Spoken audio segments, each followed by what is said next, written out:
Hai teman, selamat datang di channel Sekate New. Jangan lupa pada teman-teman untuk like, komen, dan subscribe supaya tidak ketinggalan update dari channel ini. Mimin ucapkan terima kasih. Selamat menyaksikan. Wanita soleha milik Casanova bab 24. Aku mau ngomong serius nih. Ngomong apa? Tanya Rafael sambil menyuapkan kentang goreng ke mulutnya. Soal anak. Anak siapa? Anak presiden. Iya, anak kita lah. Kamu maunya gimana? Mau cepet-cepet punya anak atau ditunda dulu? Tergantung kamu. Kok aku sih? Yang bikin kan berdua. Rafael mengulum senyumnya. Oh, yang bikin kita berdua kah? Aku serius loh, Bapak Rafael Pradipta. Rafael menggenggam tangan Safa. Aku nggak mau memaksakan. Kalau kamu mau cepet-cepet pun punya anak silakan. Mau ditunda juga nggak apa-apa. Di sini yang berperan banyak kamu. Kamu yang hamil, kamu yang ngidam, kamu juga yang sakit pas melahirkan. Terus kamu juga yang harus menyusui. Kalau kamu siap, aku siap. Kalau enggak, ya enggak apa-apa. Yang terpenting kamu. Kita kan udah punya anak 3. Air mata Safa tiba-tiba menetes. Mendengar itu, tidak menyangka dengan Rafael yang begitu dewasa. Padahal Rafael lebih sering memperlihatkan tingkah konyol dan kekanak-kanakannya. Rafael tidak egois, ia memikirkan juga bagaimana kondisi Safa. 3 kali hamil dan melahirkan tentu itu bukan hal yang mudah bagi Safa. Dan Rafael akan setuju untuk program kehamilan jika Safa siap, tapi bukan karena siap dari dorongan orang lain, melainkan siap dari dirinya sendiri. Maaf, aku bikin kamu nangis ya. Rafael dengan lembut menyeka air mata Safa. Kamu belajar akting di mana sih? Kok kayak nyata banget? Safa bergurau untuk menghilangkan ketegangan yang ada. Akting dari mana? Itu nyata istriku sayang. Tega banget sih nuduh suamimu akting. Sini biar aku kasih hukuman. Rafael menarik Safa untuk berdiri dan membawanya ke bibir pantai.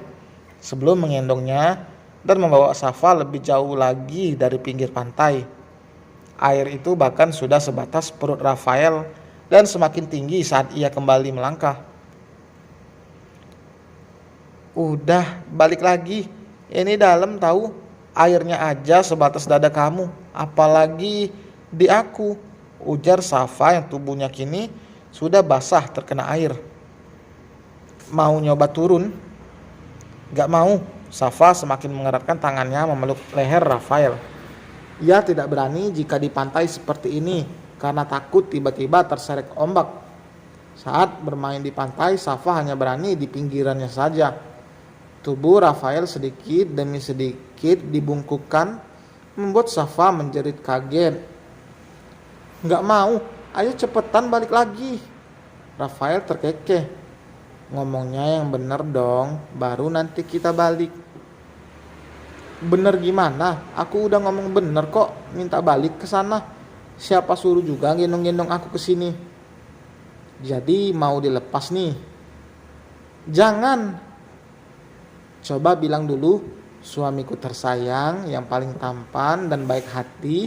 Aku mau kembali ke kamar dan lanjuti yang tadi pagi. Kok gitu sih? Dahi Safa berkerut. Ya udah kalau nggak mau. Rafael semakin menundukkan tubuhnya. Iya.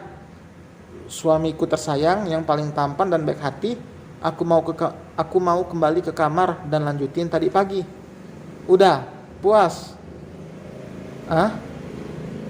Iya, maaf. Ayo pulang. Rafael mandi lebih dulu dan keluar untuk mencari makanan, sedangkan Safa masih di kamar mandi.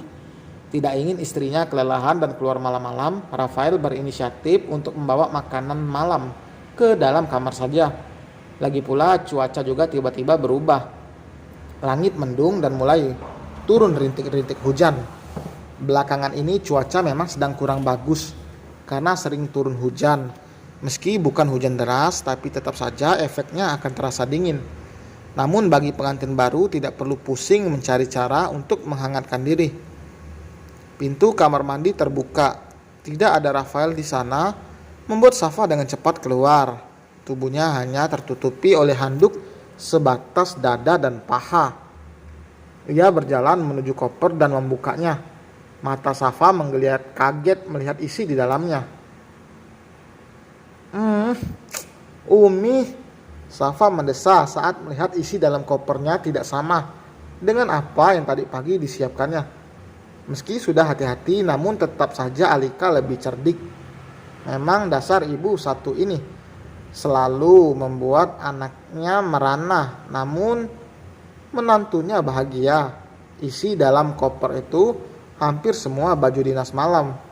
Hanya ada 2 buah gamis yang jelas itu tidak akan nyaman dipakai tidur. Saking kesalnya Safa langsung menghubungi ibunya. Umi, kenapa? Umi yang nukerin koper aku kan? Aduh iya, Umi sengaja.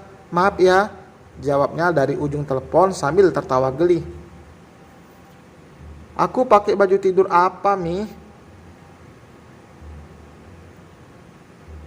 Itu kan udah Umi siapin. Kurang baik apa coba Umi kamu ini? Umi bantuin kamu menyenangkan Rafael. Udah ya, Umi mau temenin anak-anak dulu.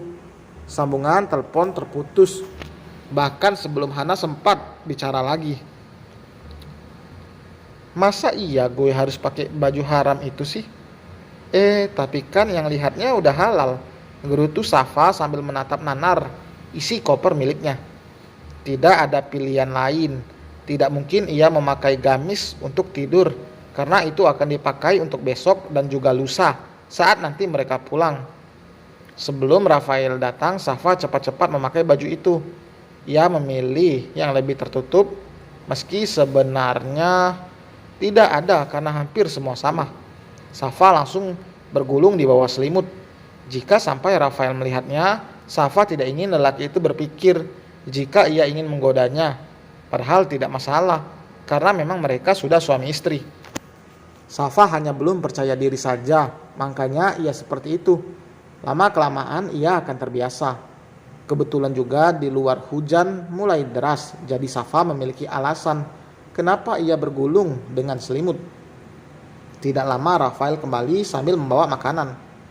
Safa menepuk jidatnya. Nanti sholatnya gimana? Untung tadi ia sudah sholat maghrib, tapi bagaimana dengan sholat isya yang sebentar lagi akan berkumandang? Kamu ngomong sesuatu? Tanya Rafael. Enggak kok. Dingin banget ya. Di luar hujan juga makin deres. Ayo makan dulu. Aku juga beliin coklat panas. Safa bangkit dari tidurnya dan langsung duduk. Namun ia masih belum ada niat untuk turun dari ranjang. Bahkan jika ia mengeluarkan tangannya, maka Rafael pasti akan curiga. Mau disuapin, tawar Rafael, karena Safa tidak kunjung keluar dari dalam selimut. Ingin menolak karena malu, tapi jika ditolak, Safa akan kelaparan. Ingin makan sendiri pun tidak bisa. Safa terlalu sibuk dengan pikirannya. Padahal Rafael jelas tidak akan masalah dengan apa yang dikenakan oleh wanita itu. Mungkin Rafael malah akan senang. Bukankah para suami akan sangat bahagia diberikan pemandangan yang mengugah gejolak asmara? Tentu saja Rafael pun sama. Sekarang aku yang manjain kamu, nanti giliran. Rafael berucap lalu membukakan makanan yang dipesan oleh Safa tadi. Safa membuka mulutnya sedikit ragu saat Rafael akan menyuapinya. Rasanya ia seperti anak ABG yang sedang berpacaran. Tidak masalah, karena pacaran yang mereka lakukan pacaran dengan pasangan halal. Jangan aku terus, kamu juga makan. Safa menegur, karena dari tadi Rafael sibuk menyuapi. namun lupa dengan makanannya sendiri. Lihat kamu makan aja, aku udah kenyang kok, jawabnya dengan terkekeh geli. Bohong banget, gak ada namanya kenyang cuma liatin orang makan. Ayo cepetan, nanti makanannya dingin gak enak tahu. Iya istriku, kamu cerewet banget sih, tapi bikin gemes. Iya, aku tahu aku gemesin. Lanjut mujinya nanti aja. Sekarang makan dulu, sebentar lagi azan isya loh. Safa melirik jam di atas nakas yang menunjukkan pukul 7 kurang 10 menit. Safa ingin tertawa namun ditahan. Bagaimana ia tidak ingin tertawa jika melihat Rafael begitu sibuk menyuapi Safa sambil makan makanannya sendiri. Lelaki ini akan bersikap dewasa pada waktunya seperti saat ini. Namun ada kalanya juga ia akan seperti anak kecil. Kedepannya Safa akan melihat lebih sering seperti apa sosok suaminya yang di matanya sangat menjengkelkan itu. Selesai makan, Rafael langsung mengambil air wudhu dan Safa masih terdiam di atas ranjang karena bingung bagaimana caranya masuk ke dalam kamar mandi untuk mengambil air wudhu. Kok ngelamun sih? Tegur Rafael yang baru saja keluar dari kamar mandi.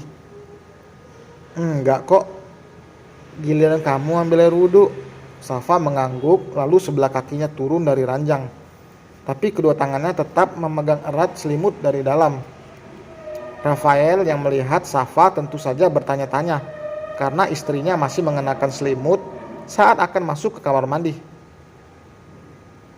Dingin banget ya sampai mau bawa selimut ke kamar mandi segala.